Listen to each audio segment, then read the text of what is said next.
Est-ce que tout le monde a bien pensé à prendre ses yeux? Retour sur le week-end spécial Conte organisé par la Maison de l'Enfance. Pas moins de 2 spectacles et 6 représentations étaient programmés par la compagnie Loba. Une compagnie d'Angers qui est donc venue présenter 2 spectacles. L'un pour les petits à partir de 18 mois, intitulé Chute, et l'autre pour les plus grands, Bottes de Prince et Bigoudi. 2 spectacles écrits par Annabelle Sergent et interprétés par elle-même et par Ariane Burezi.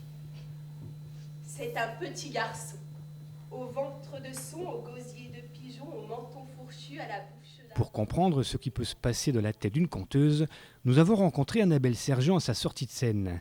Elle qui, dès l'âge de 5 ans, creusait des trous de la cour de l'école pour trouver des trésors, nous fait découvrir cette fois sa passion pour le conte. Je crois que petite, je me racontais beaucoup. En fait, je me faisais pas mal du cinéma. J'avais l'imaginaire pas mal déployé. Et puis après, j'ai fait du théâtre au collège. Après, j'en ai fait un peu plus tard encore. Et puis, c'est en rencontrant des gens, un grand bonhomme blond, très très beau, animateur. Il racontait très bien les histoires. J'étais amoureuse, alors du coup, j'ai voulu faire pareil. Et voilà, ça a commencé comme ça, en fait. Il s'appelait Stéphane, d'ailleurs. Ce lundi matin de rentrée de janvier, il a tant et tant neigé durant les vacances de Noël que la cour de l'école est désertée. Les routes sont bloquées, il n'y a pas classe. Il y a une idée qui arrive ou une envie ou des images. Et puis après, il y a un travail de maturation qui dure en général 1 an et demi de maturation, de recherche, de matière et tout ça. On ne travaille évidemment pas tous les jours pendant 1 an et demi, mais ça prend le temps de maturer. Et puis après, sur la particularité des 2 spectacles que j'ai écrits là, je les ai vraiment coécrits avec le public, entre guillemets. C'est-à-dire que j'avais écrit, j'ai fait des expériences, et puis c'est vraiment en faisant qu'au fur et à mesure, les retours que j'avais m'ont permis d'affiner. Voilà, en me disant, bon ben voilà, maintenant ça, c'est les versions définitives.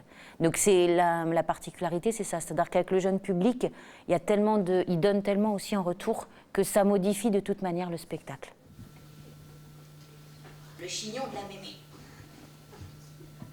Les chaussons de la mémé. C'est le public le plus difficile, en fait, les tout petits. Parce que s'ils s'ennuient, on le sait tout de suite, en fait. Voilà, c'est cash. Donc il faut être extrêmement présent et en même temps leur laisser beaucoup d'espace. C'est vraiment une alchimie qui est très fine à trouver. C'est pas simple. Et en même temps, c'est un public qui est super parce qu'ils nous apprennent, sans doute eux, qui nous apprennent notre métier, en fait. De présence et en même temps de leur laisser de la place, quoi. T-shirt, machine à laver. Pantalon, machine à laver.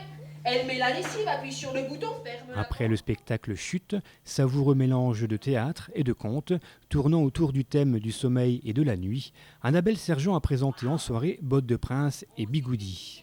Seule sur scène, elle nous plonge pendant 1 heure dans un délire d'histoire et de poésie, un conte familial surprenant, intense et finalement interprété par une conteuse talentueuse et surtout en pleine forme. Et tous les samedis, la reine, dans son château, elle s'ennuyait.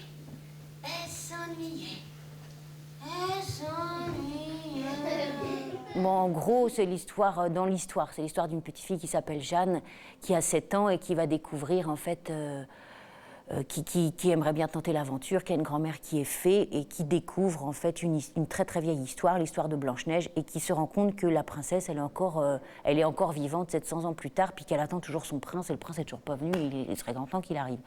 Donc la petite, qui est plutôt dans une version contemporaine, elle décide d'aider, en fait, la grand-mère pour sauver la princesse. Voilà, donc elle lui trouve une pomme, un prince, et puis le prince et la princesse se retrouvent à l'arrivée. Ça, c'est le prétexte. Après, dans la manière dont c'est raconté, c'est totalement déjanté, quoi. C'est-à-dire que dans l'écriture, il y a plein de renvois à chaque chose. Enfin, c'est très, très, très, très dense. Moi, je suis partie de Blanche-Neige, de la princesse au petit pois, puis après, j'ai tout pété le référentiel. C'est-à-dire que j'ai gardé l'histoire, mais tout le référentiel est complètement coupé, en me disant comment je peux raconter à des enfants d'aujourd'hui. C'est-à-dire qu'ils manient les images, qui vont sur Internet, qui regardent la télé, qui vont très très très très très très vite, qui ont une capacité à zapper. Donc du coup, j'ai écrit ce spectacle sur la rupture, que de la rupture et du zapping d'images. Et comme ils connaissent l'histoire, du coup, ils ont le référentiel, et en même temps, ça les emmène dans des endroits où ils sont là, ils sont complètement déroutés, quoi. En même temps, ils savent, et en même temps, ils savent plus. Et du coup, ça leur permet d'être complètement là, quoi. La reine adorait son enfant. Alors elle la berçait de jour, elle la berçait de nuit, elle la berçait toujours. Elle la berçait même quand elle l'avait pas dans les bras. C'est là qu'on s'est dit qu'elle devait être un peu... On a laissé faire, c'était la reine. Hein. Souvent, on parle de jeune public, mais jeune public, ça ne veut pas dire qu'on s'adresse aux enfants. Enfin, je ne crois pas, parce qu'on n'est pas sur des catégories d'âge. C'est pareil avec Chute, en fait. L'idée, en fait, étant d'écrire pour du tout public. Après, c'est des thématiques, plus ou moins jeune public. Et puis après, il y a une adresse, et puis voilà. Moi, je sais que j'écris avec plusieurs niveaux de lecture à chaque fois, et c'est ça qui m'amuse. Ce qui m'amuse, c'est aussi de raconter aux parents présents des choses et de les embarquer. Parce que je crois que la magie, elle est là en familial, quand il y a l'artiste avec son œuvre, l'enfant et le parent, et que le parent, il voyage autant que l'enfant. Et quand la triade, elle fonctionne, alors des fois, on voit des petits qui regardent les parents morts de rire, ils ne comprennent pas pourquoi, mais eux, ils se remettent à rire sur un truc où les parents ne rigolent pas. Et tout d'un coup, il y a quelque chose qui se passe à trois. Et tout d'un coup, on a aussi, il se passe vraiment quelque chose, quoi, ensemble. C'est ça, moi j'aime bien cette idée-là pour le jeune public, qui du coup est du spectacle tout public, finalement.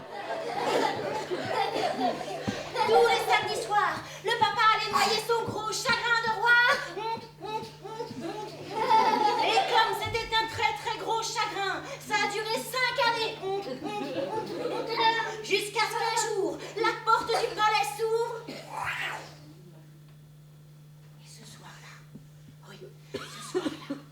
Tous les regards sont restés en suspension. Ce soir-là, oui, ce soir-là, une lady est entrée. Elle a visé le roi, ce qu'il portait sur sa tête la couronne. Elle s'est approchée et lui a demandé You, do you want to dance with me? Et lui, il a dit ah ouais, d'accord.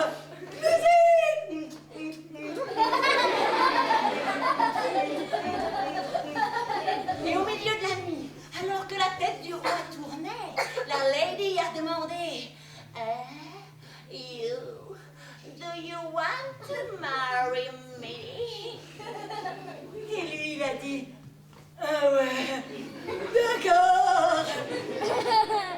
Puis je pense qu'il y a quelque chose qui est essentiel, c'est que chaque spectacle est très différent et qu'on a beau avoir un texte, on a beau avoir un univers, il faut aller à la rencontre d'un public. Et ça, c'est pas le plus simple.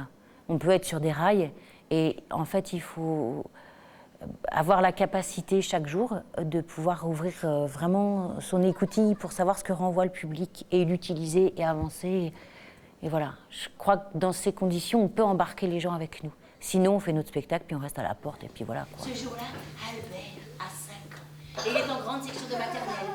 Et tous les mardis de 11h à midi, la maîtresse raconte des histoires un peu comme ça. Aujourd'hui, les enfants, la maîtresse va vous raconter la princesse au petit pois. Merci d'écouter. Il était une fois un prince qui cherchait à épouser une princesse véritable.